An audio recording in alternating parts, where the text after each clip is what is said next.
Bonjour à tous.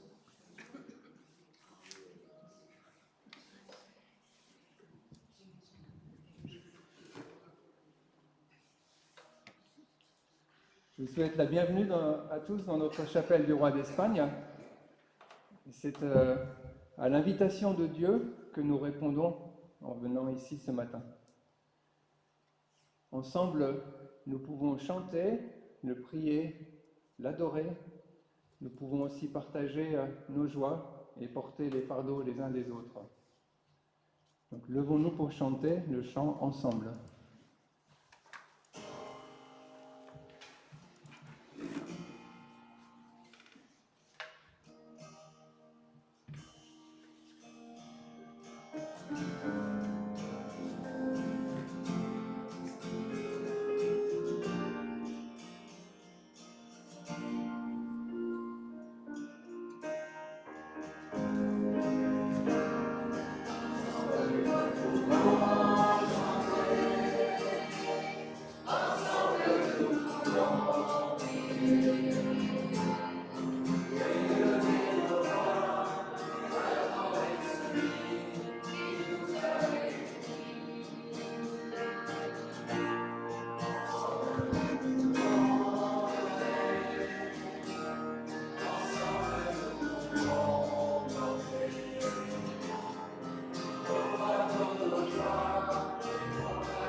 Vous pouvez vous asseoir.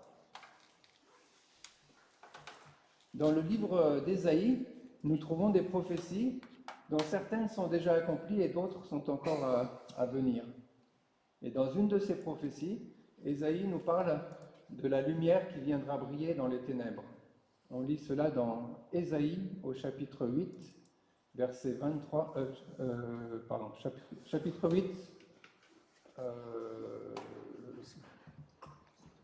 chapitre 8, verset 23 à chapitre 9, verset 1. Mais il n'y aura pas toujours des ténèbres sur ce pays envahi par l'angoisse. Si dans les temps passés, Dieu a couvert d'opprobre tout le pays de Zabulon et le pays de Nephtali, dans les temps à venir, il couvrira de gloire la route de la mer, au-delà du Jourdain, le district des nations païennes. Le peuple qui vivait dans les ténèbres verra briller une grande lumière. La lumière resplendira sur ceux qui habitaient le pays, dominés par d'épaisses ténèbres. Et nous savons que Jésus est venu sur terre et il a dit « Je suis la lumière du monde, celui qui me suit ne marchera pas dans les ténèbres.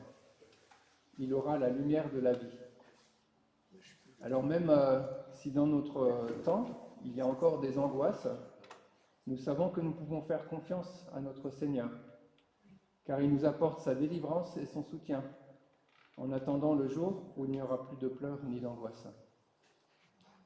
Je propose de nous lever de nouveau pour chanter « Le Seigneur seul est ma lumière ».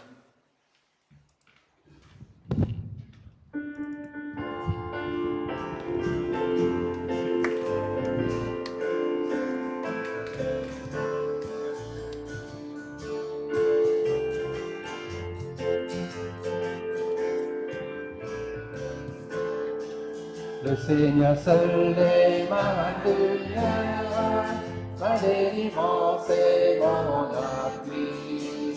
Le Seigneur seul est ma lumière, ma délivrance et mon appui. Qu'aurais-je à craindre sur la terre, puisque ma force est tout en lui? Qu'aurais-je chagrin sur la terre, puisse me forcer tout en lui. Le Seigneur seul est ma lumière, ma délivrance et mon appui. Le Seigneur seul est ma lumière, ma délivrance et mon appui. Pour m'assaillir quand tu t'arrêtes, tout autour de moi t'emmener. Pour m'assaillir quand tu m'amènes, tout autour de moi camperai. Mon âme sans être l'armée, quand l'Éternel s'assurerait.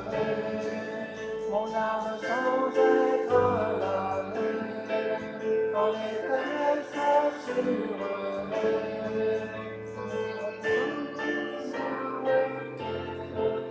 Un grand secours me prêtera, son bras puissant. Oui. Tête, un grand secours me prêtera, et dans le fond,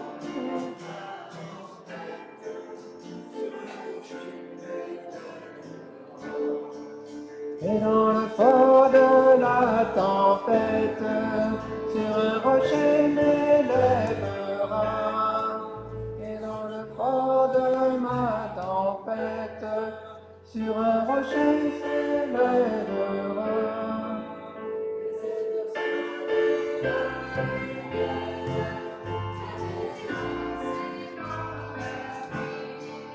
Le Seigneur seul est ma lumière.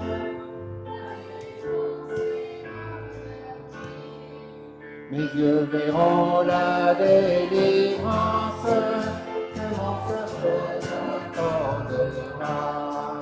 Mes yeux verront la délivrance que mon Sauveur m'accordera. Aussi mon cœur s'affermira. Aussi mon cœur plein d'assurance. En attendant s'affermira, et ma lumière, c'est mon appui. Le Seigneur seul est ma lumière, ma délivrance et mon appui. Bon, désolé pour le petit couac. Vous pouvez vous asseoir.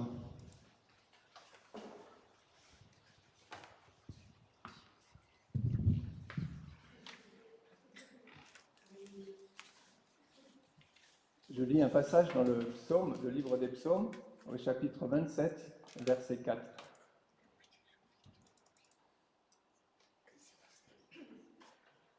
J'ai présenté à l'Éternel un seul souhait, mais qui me tient vraiment à cœur. Je voudrais habiter dans la maison de l'Éternel tous les jours de ma vie, afin d'admirer l'Éternel dans sa beauté et de chercher à le connaître dans sa demeure. Et David a fait ce constat qu'il n'y a rien de mieux pour l'homme que d'être dans la présence de Dieu. Et il aspire à cela plus que tout. Et chaque fois que nous négligeons notre relation avec Dieu, nous passons à côté de ce que Dieu veut pour nous. Je propose de rester assis pour chanter « Sonde-moi, ô Dieu ».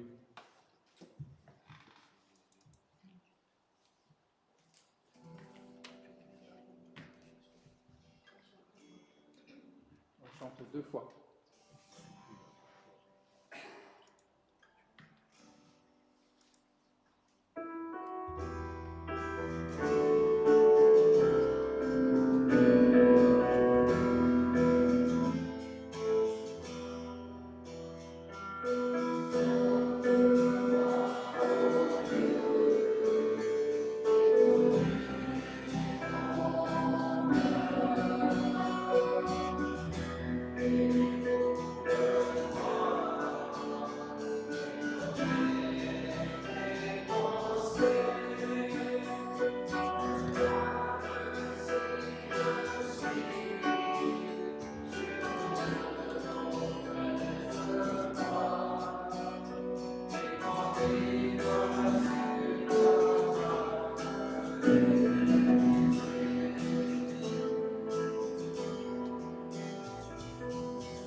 Amen. Nous prions. Seigneur, je veux te demander pardon pour toutes les fois où je te laisse de côté dans ma vie. Pourtant, tu es le créateur de toutes choses. Tu as tout fait par amour pour moi, pour nous. Sans toi, ma vie n'a pas de sens. Où irais-je loin de toi?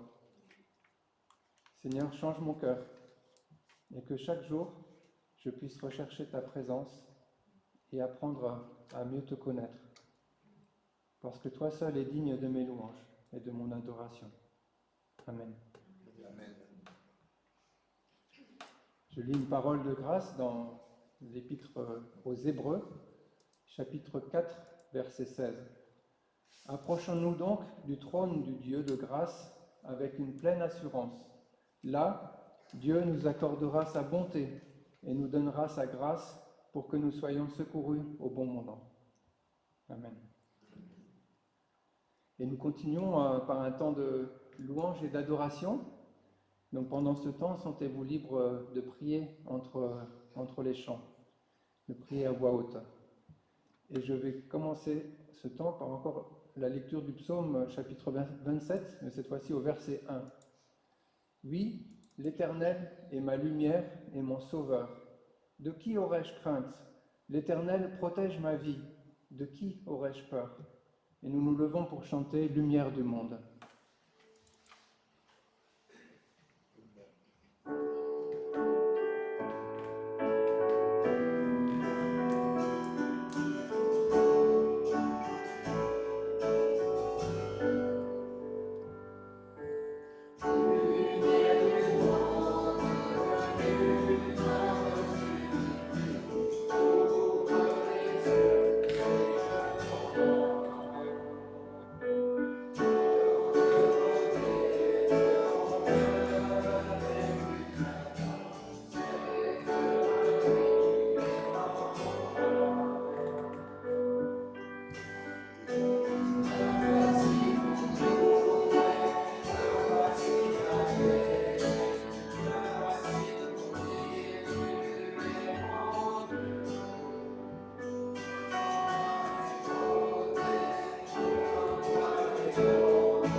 Père éternel, encore aujourd'hui, nous nous assemblons devant toi, Seigneur mon Dieu, et nous sommes heureux, Seigneur mon Dieu, parce que tu es parmi nous, tu es merveilleux, incomparable, tu es notre Papa.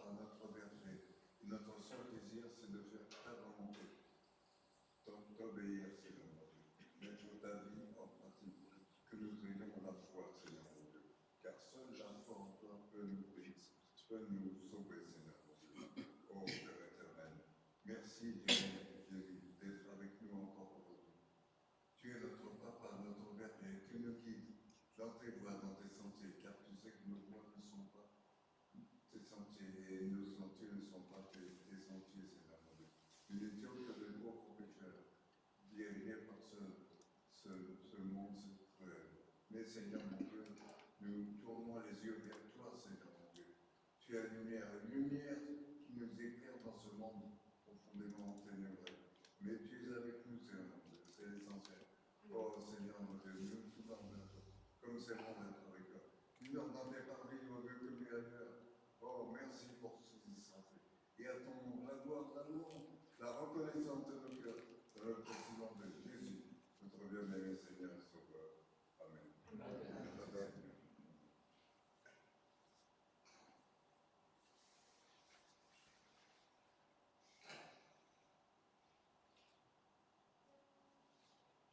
Merci notre Dieu parce que Jésus est mort pour nous sur la croix, son sang a coulé pour nous nous sauver, nous pardonner de nos péchés et nous donner la vie éternelle. Nous voulons te louer une nouvelle fois ce matin pour cela et te demander vraiment de remplir ton cœur de ta présence et de nous aider à vivre en conséquence. Amen. Amen.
Continuons avec le chant « Je loue ton nom éternel ».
Amen. Vous pouvez vous asseoir.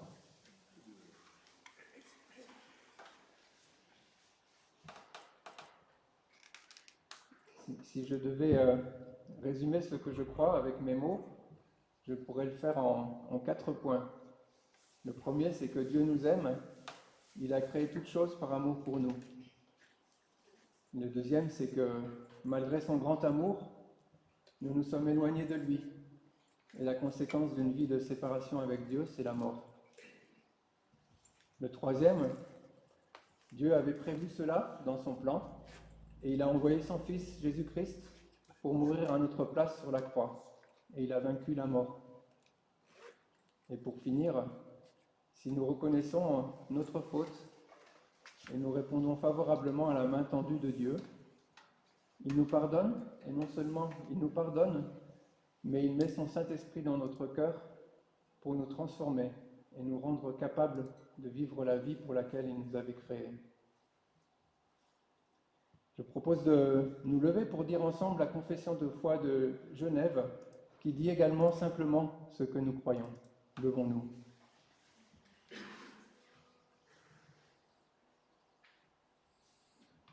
Je crois en Dieu, le Père, tout-puissant, notre Créateur.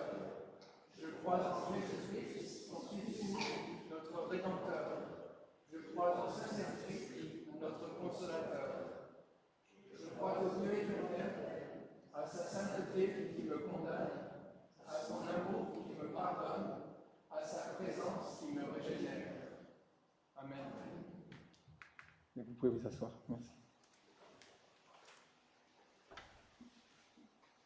C'est le temps des offrandes. Que chacun donne ce qu'il aura décidé dans son cœur, sans regret ni contrainte, car Dieu aime celui qui donne avec joie. Je vais demander à Gérard si tu peux m'aider pour...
Seigneur, tout ce que nous avons, cela nous vient de toi. C'est toi qui as tout fait pour nous. Et nous voulons te remettre en retour ces offrandes.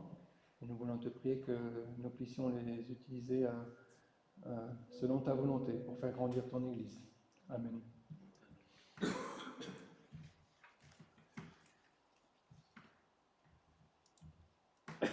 Pardon. Je vais demander aux enfants si vous pouvez venir devant. On va prier pour vous, pour la suite du culte.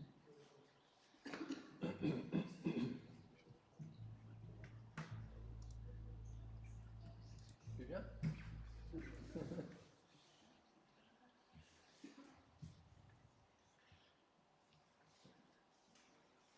Seigneur, nous voulons te remercier pour les enfants que tu nous donnes. Nous voulons te prier qu'ils puissent aussi recevoir quelque chose de toi pendant ce culte, une parole au travers de la bouche de Catherine ce matin. Merci de les bénir. Amen.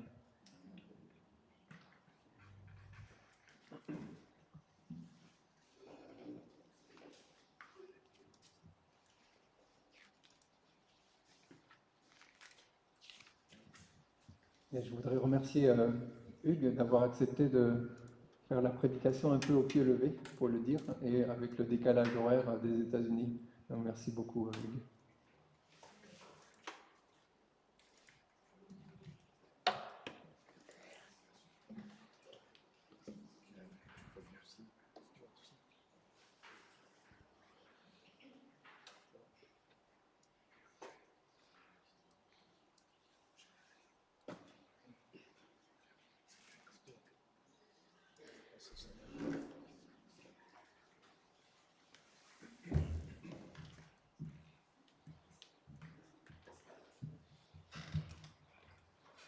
Bonjour mes amis, mes frères et sœurs en Christ.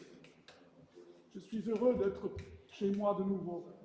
J'étais en visite chez ma famille dans un autre pays lointain. À un moment donné, il y avait 9 heures de décalage quand j'étais en Californie, ensuite 6 heures et je suis encore sous le choc. Quand vous êtes jeune comme vous, le voyage forme de jeunesse, mais quand vous avez un âge certain, ça use. Et donc, je suis un peu KO là.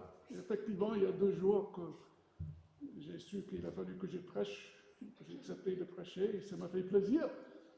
Mais vous savez déjà, mon français, parfois, j'ai fait des erreurs, des fautes. Et après avoir passé 5-6 semaines aux États-Unis, je risque de me trébucher davantage. Et donc, je vous demande votre indulgence déjà. Depuis un certain temps ici, j'ai commencé une série de prédications sur la béatitude. Aujourd'hui, on va arriver au terme de la dernière béatitude. Mais rappelons-nous quelque chose. Jésus, dans son ministère public qui avait commencé, il commençait avec la béatitude. En d'autres termes, il commençait avec une définition pour définir ce que c'est un chrétien.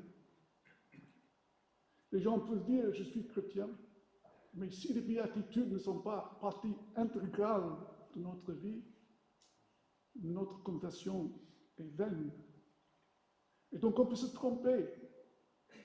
Donc les béatitudes, c'est des bénédictions avec des promesses faites par Christ lui-même quand il était sur la terre. Je vais le lire de nouveau. Je vous invite à prêtez attention à cette lecture. Jésus, voyant la foule, monta sur la montagne, il s'assit, et ses disciples s'approchèrent de lui.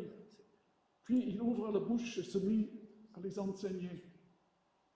Je suis au Matthieu 5, Heureux les pauvres en esprit, car le royaume des cieux est à eux.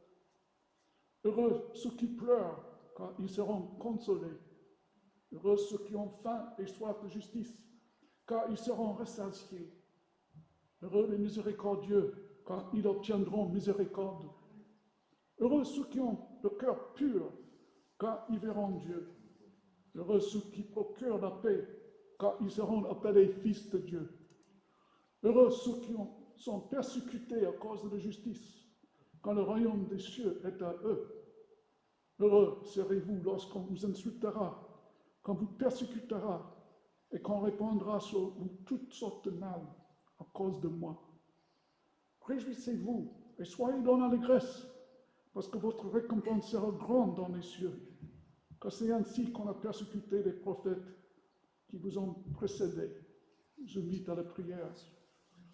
Seigneur, nous te bénissons pour ta parole riche et profonde, ta parole qui est toujours accompagnée par ton Esprit Saint. Pas pour nous amuser, mais pour nous transformer, pour renouveler notre intelligence, adoucir nos cœurs et faire en sorte que notre volonté soit engagée. Seigneur, nous voulons te voir ce matin, on vient dans ta présence, mais sans ton Esprit Saint, mes réflexions seront vaines. Sans ton Esprit Saint, on ne peut pas comprendre ta volonté.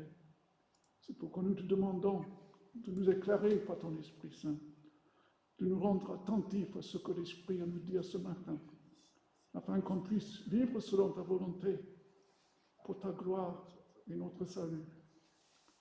En ton nom, Jésus, nous te dressons cette prière. Amen. Heureux ceux qui sont persécutés à cause de la justice. Une promesse qui change tout. Est-ce que vous avez déjà eu l'impression que la vie chrétienne est difficile?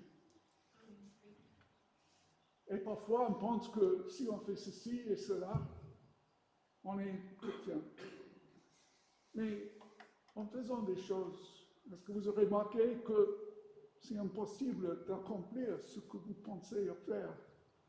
Vous allez décider peut-être à prier tous les jours à 5 heures le matin, vous allez témoigner, vous allez faire ceci, vous allez être au culte. Et au départ, ça marche, mais au bout d'un certain temps, ça vous fatigue. C'est comme si vous êtes en train de vous forcer, de grimper une espèce de montagne spirituelle, sans atteindre le sommet. Si c'est là, les béatitudes vous écrasera davantage. Mais Jésus donne ici pas une liste d'exigences. Il décrit une transformation de caractère. Et à chaque étape, il attache une promesse. Sans ces promesses, les béatitudes pourraient nous décourager. Mais avec les promesses, elles deviennent l'évangile, une bonne nouvelle par la grâce de Dieu. Imaginez ceci, les béatitudes décrivent une destination magnifique. Être doux, miséricordieux, avoir un cœur pur. Mais les gens vont essayer d'y arriver. Imaginons qu'il y a 2 falaises, avec une vallée sombre de la mort en bas. Et vous êtes sur ce côté et l'autre côté, mais le but est atteindre. Vous essayez de construire un pont, mais chaque fois, ça coule. Vous n'arrivez pas à traverser cette vide. Et qu'est-ce que Dieu fait? Il a mis un pont pour nous. C'est la croix de Jésus-Christ. Et en plus, il ne nous demande pas de garder l'équilibre, il nous porte. Il nous fait traverser ce pont qui est la croix de Jésus-Christ, afin qu'on puisse arriver à cette destination. Dieu a construit ce pont. Ce n'est pas par nos forces. Ce n'est pas sa fidélité envers nous, selon ses promesses. Comme je disais tout à l'heure, aujourd'hui, on arrive à la dernière béatitude, qui est un peu surprenante, parce qu'elle porte exactement la même promesse que la première. Heureux ceux qui sont persécutés à cause de la justice, car le royaume des cieux leur appartient, comme heureux les pauvres en esprit, qui a commencé la béatitude. Des deux côtés, le royaume de Dieu. Le chemin de la transformation est une grâce que Dieu nous fait pour nous transformer. Avant d'arriver à cette dernière béatitude, Jésus nous fait parcourir un chemin, non pas un chemin d'exigence et de performance morale, mais son chemin de grâce. Tout commence quand on réalise qu'on n'a rien à offrir à Dieu, qu'on vient à lui les mains vides. La promesse est immédiate. Le royaume des cieux est à vous. C'est comme un mendiant peut-être qui reçoit un trésor, non à cause de son mérite, mais par une générosité d'un étranger. Ceux qui pleurent Quand on voit notre péché, quand on voit la souffrance du monde, on pleure, on est bouleversé. Et Jésus donne une promesse. Ils seront consolés. Dieu ne méprise pas nos larmes. Il les recueille. Comme un parent qui serre son enfant blessé entre ses bras. La compassion de Dieu, quand nous sommes bouleversés, nous accompagne toujours. Mais nous, consolés par Dieu, nous n'avons plus besoin de nous défendre. C'est lui notre avocat. On n'a pas besoin de nous justifier. Parce qu'on est devenu doux. Et la promesse de Christ, de nouveau, ils hériteront la terre. Vous savez que le monde dit que si vous n'êtes pas fort, si vous êtes doux, vous êtes perdant. Mais Dieu dit le contraire. Dieu dit, vous allez tout recevoir. Le monde ne peut pas le comprendre. Christ enchaîne ceux qui ont faim et soif de justice. Le cœur vidé, brisé et apaisé. Et commence un désir profondément de chercher la justice de Dieu. Et Jésus affirme dans cette béatitude, ils seront rassasiés. Dieu n'a jamais créé une femme qui ne compte pas satisfaire. Quand vous avez faim et soif, Dieu nous donne nourriture et de l'eau. Et pareil pour notre âme, qu'on a faim et soif de sa justice. Et nous sommes rassasiés par la présence de Christ en nous et le Saint-Esprit qui renouvelle notre intelligence, qui transforme nos cœurs et qui nous donne le pouvoir d'agir en conséquence. Ayant reçu tout cela, on est miséricordieux parce qu'on a reçu la miséricorde et nous pouvons donner aux autres. Et la promesse, ils obtiendront miséricorde. Nous pardonnons parce que c'est lui qui nous a pardonné. Nous ne cessons de compter les petites dettes, les grandes dettes, parce que les dettes immenses étaient effacées pour nous par Jésus-Christ sur la croix. Donc on n'est pas rempli d'amertume, on n'est pas rempli de rancune. Quelqu'un me doit 10 €, il ne m'a pas payé depuis 10 ans. Je n'ai pas oublié ça. Ça ne va pas dans ma tête. Quelqu'un m'a fait trébucher à l'aéroport l'autre jour, j'ai tombé. Mais pourquoi je n'oublie pas? Pourquoi je ne peux pas pardonner? Parce que je reste pécheur. D'ailleurs, c'est vrai que quelqu'un m'a fait trébucher, mais bon, ça c'est notre histoire. C'est tout récent. J'ai un bleu ici. Et bon, il y avait des jeunes hommes qui m'ont aidé à me lever, parce qu'à mon âge, c'est difficile de se lever. Bon, bref, je pardonne. Je n'ai pas besoin que les gens me demandent pardon. Je les pardonne avant qu'ils sachent qu'ils sont pardonnés. Parce que Dieu m'a pardonné, tout pardonné. Le cœur pur, la pureté de cœur n'est pas la perfection. Attention, Dieu ne nous demande pas d'être parfait parce que c'est lui notre perfection. Mais c'est un cœur unifié, un cœur sans double loyauté. Ça c'est là le cœur pur. Et la promesse est vertigineuse. On verra Dieu. Cette vision biaphatique qu'on avait déjà méditée il y a quelques mois maintenant. Comme une vitre qui a besoin d'être nettoyée. Et on le nettoie. Ah, enfin, on voit le paysage. C'est la même chose avec un cœur pur.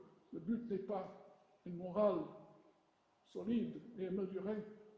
Le but est la communion avec Dieu. Le jour que nous verrons Christ face à face, ce serait le bonheur insoupçonnable. Et on va pouvoir le voir parce qu'on va le refléter, on va être ressemblant à lui.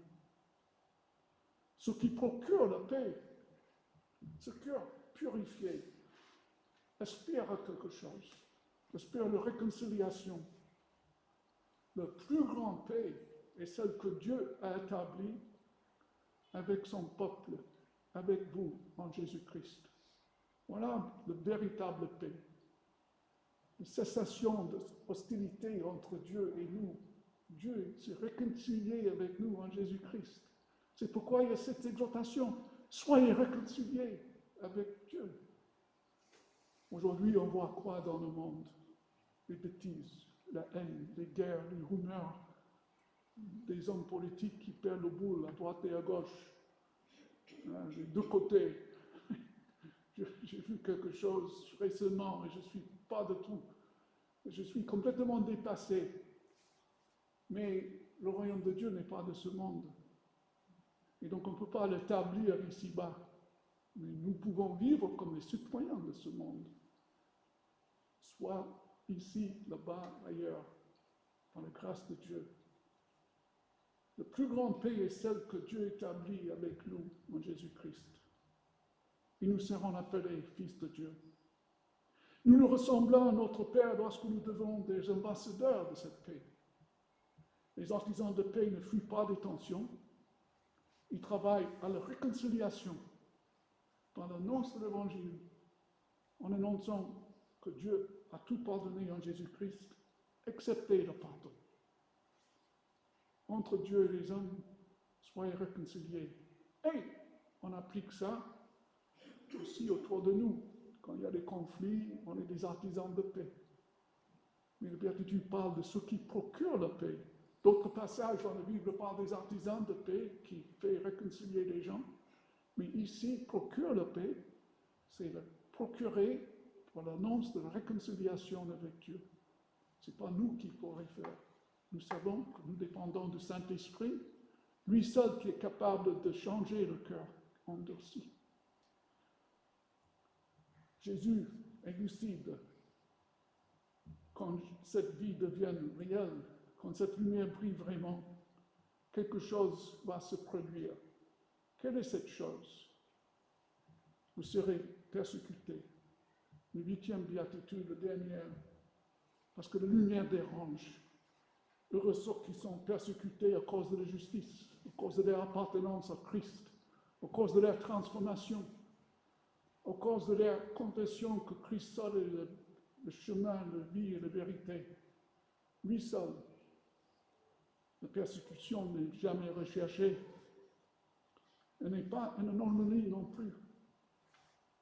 Elle est souvent la réaction du monde face à une vie réellement transformée. Une foi discrète peut passer inaperçue, le foi de charbonnier. Une vie façonnée par le royaume dérange l'obscurité. Paul le dit à Timothée, tous ceux qui veulent vivre pieusement en Jésus-Christ seront persécutés. Je ne comprends pas, mais si, parce que le monde est sous l'emprise de Satan. Christ est venu pour nous libérer de cela, et l'ennemi de nos âmes, comme il était l'ennemi de Christ, cherche à nous faire du mal. L'Église persécutée dans le monde existe, et nos frères et sœurs souffrent énormément, simplement parce qu'ils appartiennent à Jésus-Christ. Ce n'est pas par leur comportement qu'ils sont persécutés, c'est par leur appartenance à Jésus-Christ. Donc nous ne sommes pas persécutés parce que nous sommes fautifs ou notre caractère, ou nos maladresses, ou nos opinions personnelles. La justice du royaume de Dieu a un nom, c'est Jésus-Christ. Le monde peut tolérer une spiritualité vague, une bonté sans visage, mais le monde résiste à la seigneurie du Christ. Ce n'est pas notre gentillesse qui dérange, c'est Jésus-Christ lui-même qui dérange. Mais il y a une promesse inébranlable, le royaume est à vous. Voici la beauté de cette béatitude. Le premier disait, le royaume des cieux est à eux, et le dernier dit exactement la même chose. Cela signifie quoi? La première béatitude, le royaume est donné au commencement de notre vie chrétienne, et le royaume demeure avec nous jusqu'à la fin. Même dans l'opposition, même dans le rejet, la persécution relève rien de cette appartenance à son royaume. C'est comme si vous avez titre d'une propriété, mais vous ne pouvez pas y vivre parce que vous squattez. Les propriétés vous appartiennent quand même. Le royaume de Dieu est à vous. Et rien ne peut vous enlever ce titre. Et ça explique aussi pourquoi la joie est possible, même quand vous êtes persécuté. Et Jésus ose dire, réjouissez-vous. Pourquoi? Il y a 4 raisons. Le royaume est déjà le nôtre. Deuxième raison, nous sommes unis à Christ dans sa souffrance. Troisième raison, la récompense avec le retour du Christ futur est sûr et certain. Et quatrième, rien ne pourra nous séparer de l'amour de Dieu en Jésus-Christ. C'est pourquoi on doit être dans la joie, même dans la souffrance d'une persécution, même quand il y a des injustices, même quand on est jeté en prison, même si tout est dérobé de nous. Parce que ces 4 promesses, ces certitudes sont les nôtres. Dans les actes des apôtres se réjouissaient d'avoir été jugés dignes de souffrir pour le nom de Jésus. La joie n'était pas en absence de douleur, mais c'est la certitude qu'ils étaient avec lui. Et on voit ça dans l'Église persécutée, des témoignages. Il y a une paix qui dépasse les circonstances et une joie qui se dépasse les circonstances. Et on le voit parfois dans nos propres vies. Quelqu'un est malade, quelqu'un meurt, et néanmoins une paix, une joie qui surpasse les circonstances, bien que la douleur reste réelle. C'est le fait que Jésus-Christ opère en nous quelque chose qui n'est pas autre chose que le surnaturel dans nos propres vies. En d'autres termes, Jésus-Christ est notre béatitude vivante. Toutes les béatitudes convergent sur ce seul point, la croix de Jésus-Christ. Jésus-Christ est le pauvre en esprit par excellence. C'est l'homme de douleur. Il est doux et humble. Celui qui a faim et soif de justice. Miséricordieux.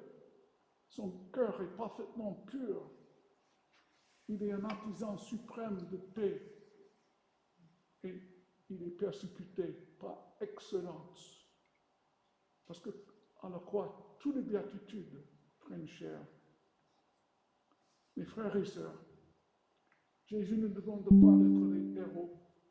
Il ne vous demande pas de réussir les béatitudes. Il vous demande de rester avec lui. Et même rejeté, même incompris, même persécuté, le royaume des cieux est à vous. Car ce royaume est Jésus-Christ en vous. Amen.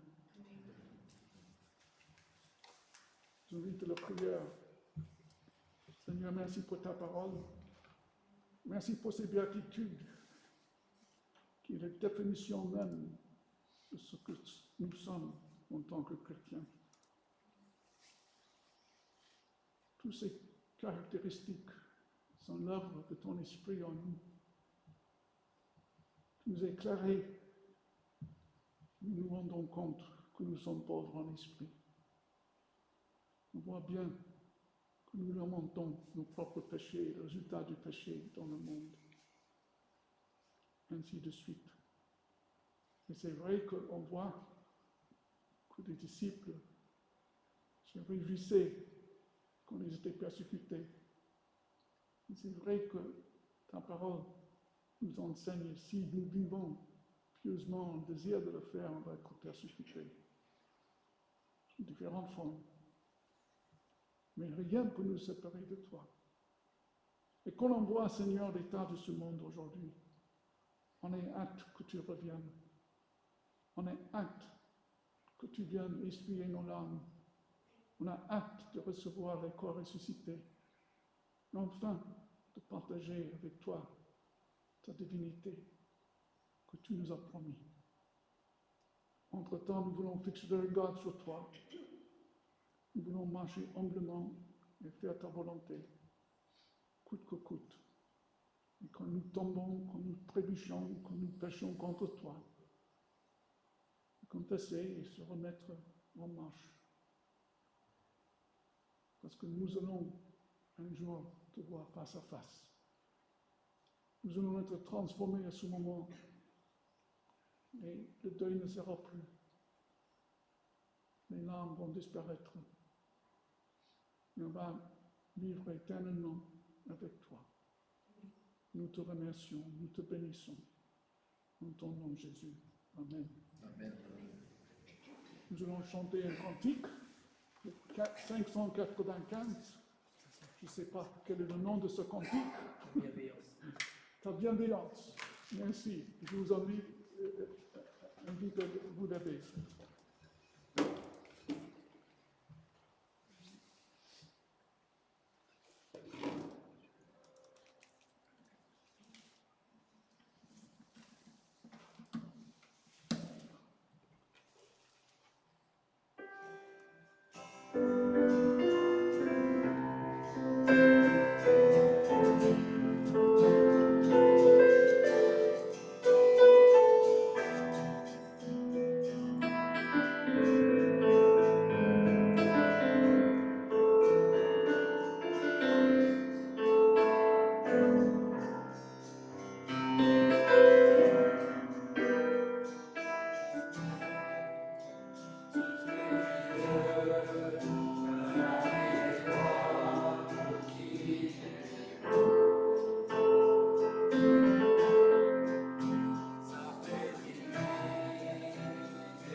Vous pouvez reprendre place.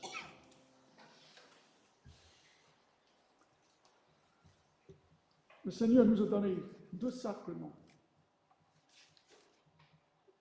Le baptême, qui est le signe et le sceau de notre appartenance au royaume de Dieu, nous et nos enfants qui ont reçu cette promesse. Et le deuxième, c'est le Sainte Seine, qui représente la mort et la résurrection de notre Seigneur Jésus-Christ pour que nos péchés soient effacés. On vient régulièrement à cette table en mémoire de Jésus-Christ. L'apôtre Paul enseigne l'Église de Corinthe la manière dont il faut célébrer la Sainte Seine. Il a dit, le Seigneur Jésus, dans la nuit, fut livré, prit du pain. Et après avoir rendu grâce, le rompit et dit, ceci est mon corps qui est pour vous. Faites ceci en mémoire de moi. Même après avoir soupé, il prit la coupe et dit, cette coupe est la nouvelle alliance en mon sang.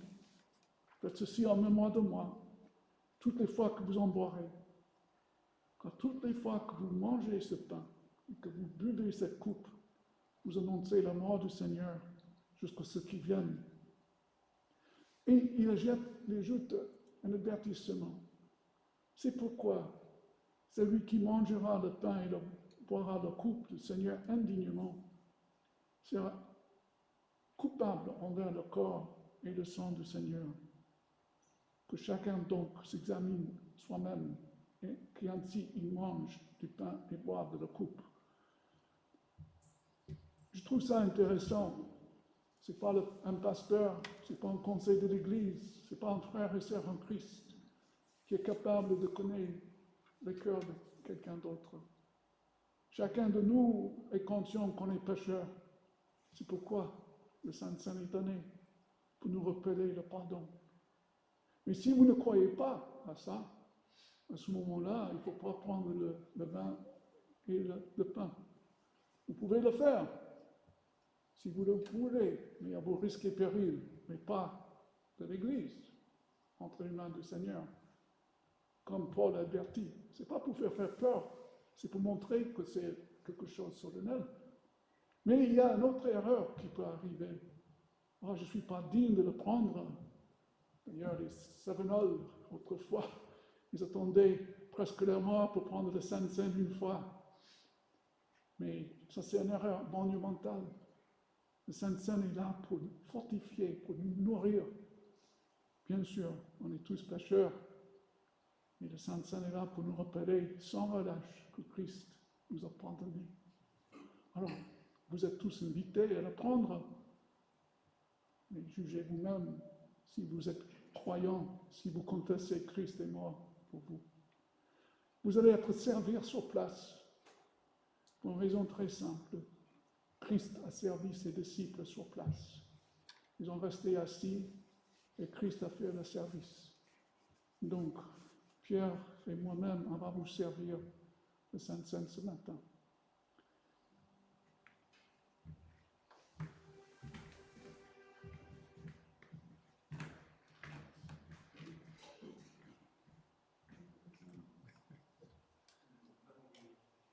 Le vin est au milieu. Le nuit où Christ fut livré, il a pris du pain. Et après avoir rompu, il a dit, ceci est mon corps qui est donné pour vous. Faites ceci en mémoire de moi. De même manière, après avoir soupé, il a pris la coupe. Il dit, cette coupe est une alliance nouvelle en mon sang. Vous faites celle-ci en mémoire de moi. Et chaque fois que vous mangez ce pain, que vous buvez cette coupe, vous vous rappelez, je suis mort et ressuscité. Votre salut, pardon de vos péchés. Pierre va vous servir le pain et moi le vin, et on va tous manger ensemble et boire ensemble.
mangeons le corps du Seigneur Jésus-Christ.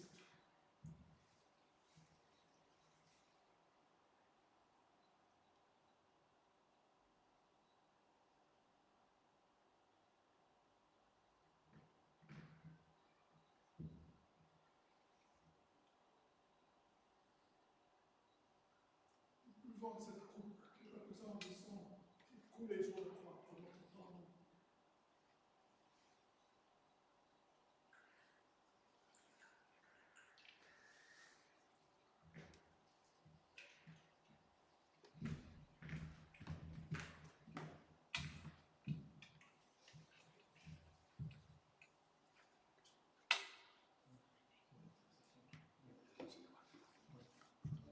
Donne-moi ça.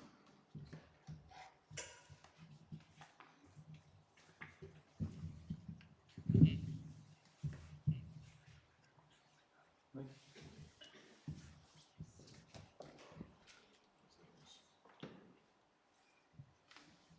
Donc nous allons avoir un temps d'intercession maintenant. Donc, sentez-vous libre maintenant si vous avez des sujets de prière à partager pour que nous puissions prier ensemble pour ces sujets.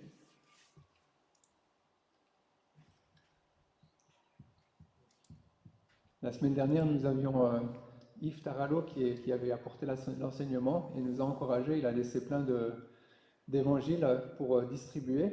Et donc, il nous a encouragés de prier Dieu pour qu'il nous montre des personnes à qui distribuer l'évangile. Et je sais que déjà Gérard, dans son EHPAD, a distribué à une aide-soignante. Elle s'appelle... j'ai oublié le prénom de l'aide-soignante à qui vous avez donné l'évangile. Le nom de l'aide-soignante à qui vous avez remis un évangile. Camilla, voilà. Pardon. Et donc, je pense que Dieu est en train de travailler dans son cœur parce que vous avez beaucoup de discussions avec elle, donc on peut prier pour cette dame Camilla.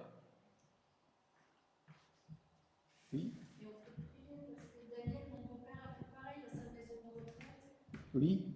Mercredi, Taralo est venu avec les évangiles, ils ont lu la Bible et ils ont distribué aux personnes qui voulaient prendre l'évangile. Il y avait 12 personnes qui étaient réunies. Waouh, c'est encourageant. Comme l'an dernier. Oui.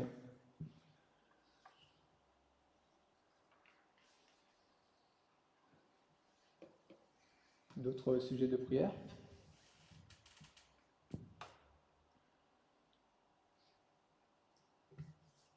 On a redémarré les études bibliques avec Michael, donc il est de nouveau parmi nous. Il a repris aussi à la faculté à Aix. Et donc sa santé s'améliore, donc c'est encourageant.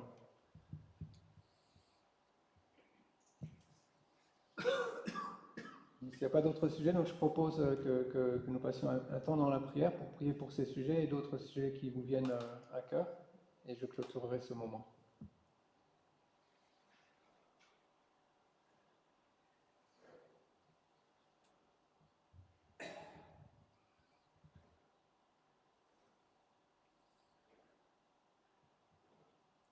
Notre Dieu, notre Père, nous voulons te remercier pour les occasions qui nous sont données dans notre pays où nous avons encore cette liberté de pouvoir partager la bonne nouvelle, et en particulier au travers de cette parole imprimée, Seigneur, que c'est le Nouveau Testament.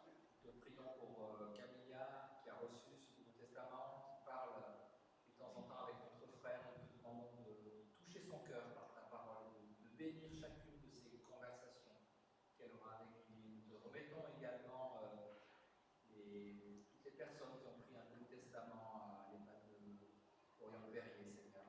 Là aussi, selon ta promesse, que ta parole ne revienne pas à toi sans effet, sans avoir accompli ta volonté. Seigneur, nous sommes confiants que tu veux le faire. Nous te louons et te remercions par avance pour ce que tu veux accomplir au travers de ta parole.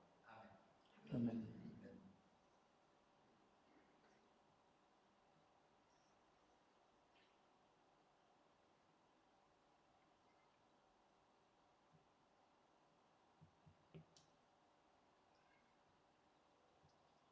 Seigneur, je veux te remercier parce que tu nous as placés, chacun de nous, là où nous sommes, dans notre travail ou dans notre EHPAD ou ailleurs.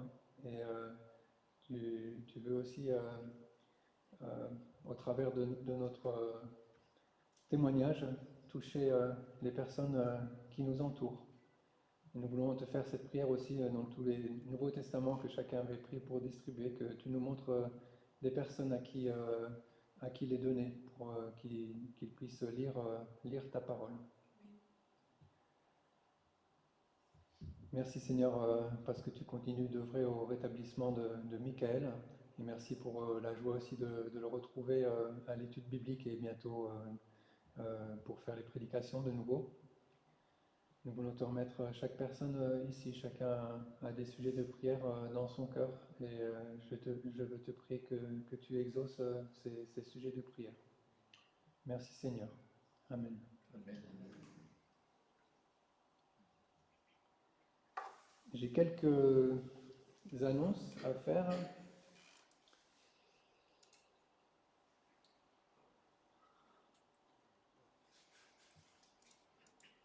Donc le dimanche 1er, donc dimanche prochain, nous allons faire un petit déjeuner des hommes à 9h30. Donc chacun peut venir avec des croissants ou du pain et on partage ensemble ce moment. Donc dimanche prochain à 9h30, petit déjeuner des hommes. Le dimanche 8 février, nous aurons un repas fraternel. Donc vous pouvez déjà noter ça dans vos calendriers. Concernant l'étude biblique, nous finissons le livre de l'Ecclésiaste. On a mis un peu plus longtemps, hein. Il nous fallait 2 fois pour finir, Hugues. Et donc on doit choisir un autre livre, donc si des gens ont des idées pour un nouveau livre à étudier. À noter aussi le 22 mars, donc c'est plus loin, c'est au mois de mars, nous aurons l'Assemblée Générale de l'Église, donc c'est important que tout le monde puisse être présent, donc ça se passera à la fin du culte à 11h30, et certainement ça sera suivi d'un repas fraternel aussi, donc le dimanche 22 mars. Aussi, j'ai déjà dit la semaine dernière, nous avons participé au séminaire national de l'UNEPREF la semaine dernière. Et nous avons remis notre demande d'affiliation à l'UNEPREF, donc à notre union d'église. Donc c'était un peu une anomalie qu'il faut régler puisque ça fait longtemps que nous sommes une association cultuelle. Donc nous avons fait notre demande et cette demande, si elle est acceptée, elle devra être également validée lors de notre assemblée générale. Voilà, donc autrement il reste encore donc, des évangiles derrière que Yves nous avait ramené, donc n'hésitez pas à en prendre et de prier pour que Dieu vous montre à qui donner un évangile. À noter aussi la petite table au fond à côté de la bibliothèque, il y a plein de livres, en fait c'est une dame qu'on connaît qui a voulu débarrasser un peu sa bibliothèque, donc il y a plein de bibles, des bibles d'études, il y a même des livres d'études théologiques et d'autres livres de témoignages. Donc voilà, sentez-vous libre de prendre les livres, c'est à emporter. Donc voilà, les premiers qui se servent seront servis. Voilà, donc je crois que je n'ai pas d'autres annonces à faire. Voilà, je vais laisser Hugues pour terminer.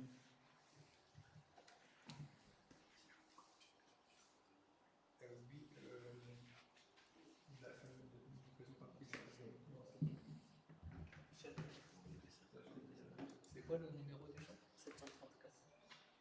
C'est ça ? 534 ? 734. D'accord, merci.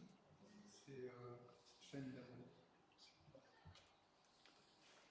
Écoutez cette exhortation. C'est dans l'épître de Jude. Mais vous, bien-aimés, souvenez-vous des prédications faites par les apôtres de notre Seigneur Jésus-Christ. Car il vous disait, à la fin du temps, il y aurait des moqueurs qui marchent dans l'impiété, selon leur convoitise.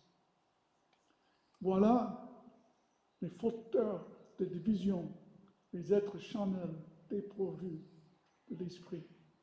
Mais vous, bien-aimés, édifiez-vous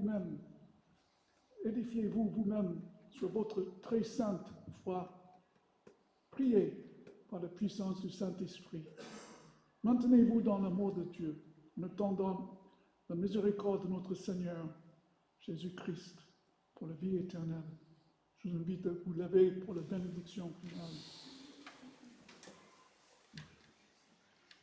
À celui qui peut faire, à celui qui peut, à celui qui peut vous préserver de toute chute et vous faire paraître devant sa gloire irréprochable dans l'allégresse.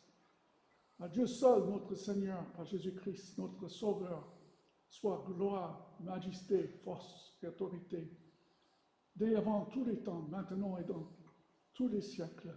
Amen. Nous chantons un dernier cantique, chant d'amour.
Bon dimanche.